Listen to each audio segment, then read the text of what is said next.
Балалар, 156 есебімізде 3,275 санын 0,1-ге дейін дөңгелектеп салыстырмалы қателікті табыңдар дейді.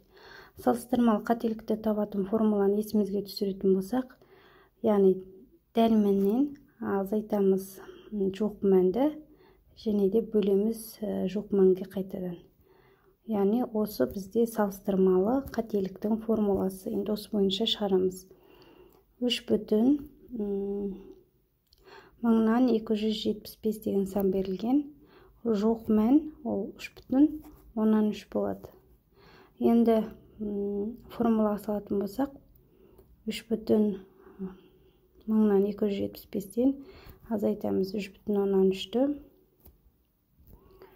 бөлеміз 3,13-ге тең. Бөлген кезде 0,0075 деген сан шықты. Оны модульден шығарамыз. 0,0075.